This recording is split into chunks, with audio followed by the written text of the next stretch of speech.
We're less than a month away from the doubleheader kicking off the basketball season. We got to welcome back to the Patriot Center from the 2006 Final Four team. We have John Vaughn and the most outstanding player in the Washington Regional. Give it up for John Vaughn and Lamar Butler. On behalf of not just the current players, but the former players, we want to just thank you for your continued support for not only the basketball team, but just all the sports at George Mason. So give yourself a round of applause. I remember when people didn't even know we had a basketball team. I think as a team, we were like, if they don't know who we are on campus, how can we make them remember us? It's nothing like going to the Final Four and having a campus rally behind you. Say, oh yeah, we do have a basketball team. By the way, they're good. Every step of the way, people would tell me it was the last time we'd win. And every time we'd win, then I'd say to them, well, you're wrong. And then they say, well, now you're through winning. And I said, well, you don't know, we could be around for a while. So you could just sense it was something special. Did we know we were going to the Final Four that year? No, but we knew something was going to happen just because of how hard we worked. We've all had this great experience and have shared this special moment in Mason's evolution, and it's something that's still very much alive and well, I think. You have to do things in a first-class way, and then when you do them, you got to tell that story. And that's where we were good at. We told the story over and over and over again, every moment we had. In the history of every institution, even though the growth and the development of an institution doesn't happen in specific dates, but there are always important dates that define the trajectory and the growth and the existence of an organization. For George Mason, that's clearly one. Mason has been changing in a very interesting and fast-paced way. We've seen certain aspects that students have wanted to see increased: school spirit, academic programs, research. And I feel like we've only been on an exponential upward trend with those sorts of categories. I'd use the word accelerant. Because I don't think it was just a bringing things together and making them more. I think that was going on to some degree, but things started to happen faster at the Final Four. There was such a great arc of things happening, and even without the Final Four, I think we still would have gotten to a lot of the things if we just followed that pattern. But suddenly the curve got a lot steeper. George Mason's a relatively young university, and Dr. Johnson came in '78, and he started the trajectory, the entrepreneurial spirit, take advantage of where we were. And then when I came in '96, it was my job to continue it. And then 10 years after coming along comes basketball. We were part of a building phase at George Mason for the basketball program. So I wouldn't say it was a rallying call. I just think it was hey, look, we have a basketball program you guys need to take a look at. I've tried to explain to university presidents around the country and around the world that the success of basketball was the success of the university. If it would have come earlier, it wouldn't have had the same impact. If it had come later, it wouldn't have had the same impact. It was perfect timing, perfect timing. People were really proud that they were part of George Mason University, either directly or sometimes indirectly. Those of us that were lucky enough to be here when that happened, we want to continue to see what happened in those short weeks in lots of other places. You know what the Green Machine is. If you're part of Mason and you've engaged at all at some point, you've had the Green Machine blowing in your face at some sort of campus event or a convocation or a game or something like that. And all that can be traced back to that Final Four season, which is why I keep the schedule from that season sitting right up there. That's to remind, seasons to remember, remind me, all the crazy adventures we can take this band on.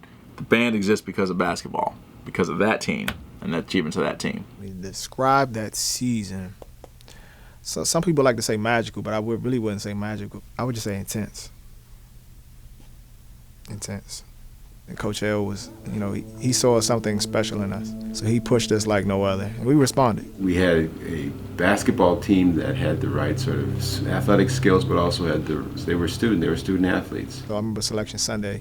You hear Greg Gumbel's voice, and he announces one school, and then he says in the number 11 seed, George Mason University. And we just go crazy. It was in the community, it was in the media, it was everywhere, but we handled it right. That's the thing I'm so proud of. We beat Michigan State, then against Carolina.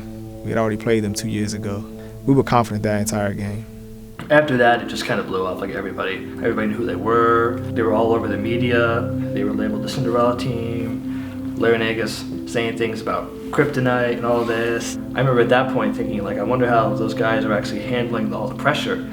We encouraged the media to come. They said, wow, you know, who is this George Mason, this small little school in Virginia, this private school in Virginia? And the message kept being repeated with, this tiny rural Virginia school is having the chance to go all the way. 30,000 students, not exactly a tiny school, and you know, anything but rural. They realized that we were the largest school in Virginia, we were a state-supported institution, and they started to know about the university first and foremost. Jim Larinaga was so unbelievably on message every time he was on camera. You got the camera on him and he didn't talk about the game, he talked about how terrific George Mason University was. He got the camera on one of the players after the game and they said, oh, you won, what are you gonna do? And he said, I gotta get back and study, I got a calculus test. I mean, they were just, it couldn't have been more perfect. I remember I was shooting at the other end of practice. It was after practice, actually. I was getting up some shots with one of the coaches. And I just heard Coach L scream, oh my God. And I was like, what is he talking about? So I'm thinking Coach L was just looking at something crazy again. So I kept shooting. And he was like, Lamar, you gotta come look at this. I'll run down to the other end of the court. And I saw it. It didn't really hit me. I was like, oh, that's cool. I went back down and finished my workout after practice. And then he left it on the bench. So after practice, I was looking at it, and I was just like, wait a minute, this is gonna be on the internet? My kids will be able to see it? So it kind of hit me after workouts was over, after practice. I was just sitting there like, wow, this is part of, you know, not just my legacy, but my school's legacy. And I just happened to be on the cover of Sports Illustrated. So I always thought that was cool. Wichita State game, I'll never forget. They looked scared when they saw us. And at the mentality of that team, we saw anybody, it was like sharks, bloody water. You could just sense it. And that UConn game was the best game I've ever played in or watched. Even as if I watched that game as a fan, that was one of the best games I've ever watched. They were a very good team. I mean, there was a #1 overall seed. They had first-round NBA draft picks in their lineup. Might be better than us athletically or supposedly talent-wise on the court, but they're not a team we are. They went to overtime. The stadium was crazy at that point. One of the few slow-motion moments of my life. We are stumbling to our feet, trying to stand up. The bench is empty now. Everyone's getting up because they know the shot's wide. It's going to clang off the far rim, and that's it. We beat them. And I think it taught us and it taught a lot of people about the concept of team. Team was more important than the individuals. It was crazy. Like, you almost like didn't believe it, you know, at first. Remember after that we were like running out on the streets in DC just telling people that we won. You know, yeah, it was just incredible. By George, the dream is alive. And the police officer that had driven me down, we were going to follow the bus back to campus. And he'd say to me, Dr. Merton, there's going to be 1,000 people waiting for us at the Patriot Center. And there were people lined up on the streets waving at the bus and whatnot, and then we pulled around into campus by the pond and the fireworks went off, and then going into the Patriot Center and seeing 10,000 people just going absolutely bonkers. It's just a phenomenal experience for the players, the community, and it meant so much. They planned on having this kind of a welcome back, win or lose. We're glad we won, but the main thing is we won the right way. And we became, as I said, the media darlings, and we became the team that everybody was pushing for.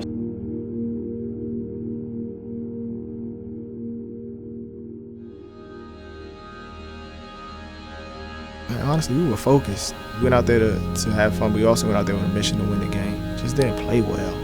We were relaxed like we always were, just enjoying the moment. A lot of people saw us and probably thought we were too relaxed, but that's just how we were. We were always on joke time. But when the lights came on and the ball went up, we just didn't execute. When I watched that game, we just didn't execute. And Florida did a great job. It was just some little things, like Coach L said, we just could have done better. A lot of people said, like, the Cinderella dance is over. You know, but for a lot of fans, just getting there was already a major accomplishment, and it was.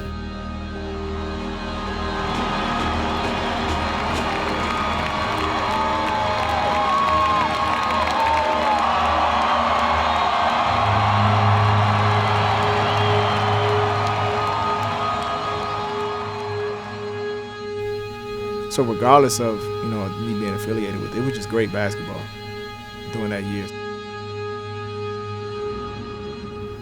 I've definitely seen it change since we graduated in 2006. The best thing that happened was the experience for the student athlete. That's where you have to start, because the Lamar Butlers and the Tony Skins and the Jai Lewises and all those great guys that played, what an experience for them. Mason is growing, and suddenly gets handed this opportunity that now so many more people know the institution. We didn't see any significant impact on students accepting our offer, maybe modestly better yield than we might have had. We saw a big jump in applications the next year. Even with the extra applications, we didn't anticipate that we'd hold on to them. The number of students admitted, the credentials they're looking for, that profile of that student is all based on a data model that they put together each year. That first year in particular, they kind of call them the comfort kids. They took over 400 beds in a comfort inn. That's how wrong that data model was, in just a month. I think the biggest change that I saw was a continuum of our academic successes that led to our athletic success. It was the pride that people had in the institution, the pride they had in themselves. I can remember sitting in Coach Larinaga's office at one point, and there were 5 people on 5 cell phones talking to people everywhere from Italy to Indianapolis. Well, the Final Four made a big impact on the visibility of the university on a national, a local, and a regional. It's almost incalculable how much that exposure added. It made us, and has continued to make us, I believe, a household name. It gave us that visibility, gave us the entree to be able to tell the story. And we made sure that we told the story during the Final Four and then after the Final Four. But that wasn't the biggest thing that happened. The alumni felt good about it, the people in the community felt good about it, and they gave a variety of things, including they gave money. But it was more than just the money, it was the attention that they gave the institution. Everybody wanted a piece of us during that month, and then subsequently, and to this day, it's not unusual where I'll be driven someplace by someone and they'll recognize who I am and they'll start talking about the Final Four. Every tournament they say who will be this year's George Mason. George Mason owes its Cinderella, roots to someone else. But I get a little defensive. I get a little possessive and say, no, this is mine. But I just don't want it to be the final say about George Mason. We'll never know. If there had been no Final Four, would we be where we are today? I tend to think we would be, but it just made it a lot more fun getting from there to here than maybe it would have been otherwise. I think that was just the start of it. We've seen the growth, and I'm just excited about, I think, what the future for Mason will be. I'm going to put the same energy into caring and watching and showing up, whether it's up or down, because I know how good it's going to feel when it gets up again. All I'm saying is I know for myself, I'm sticking in it because I know it's going to get back there and I want to watch it happen. The Final Four made a big difference. It made a difference in my life, it made a difference in my family's life, but it made a difference to George Mason University. We, in a sense, we were proud of what had happened and we wanted everybody else to participate. You don't have to look forward. You can be proud of the past, build on the past, use it as a springboard to the future. I think this institution's on a trajectory for sustained growth for a long period of time, and I think athletics is in the same boat. When all that comes to fruition, this place is just is not going to be a hidden gem anymore. It's just going to be the gem. Here's this university turning into who knows what. The university of the future is what it's turning into. And in a way, our goal, our dream is that now this generation is going to take the legacy of those who preceded us, and that we're going to deliver a whole new chapter filled with successes. I wouldn't sleep on this team and this program. I'm ready for this year. I think they are too. I feel like I'm playing, but I'm not. But I think they're ready.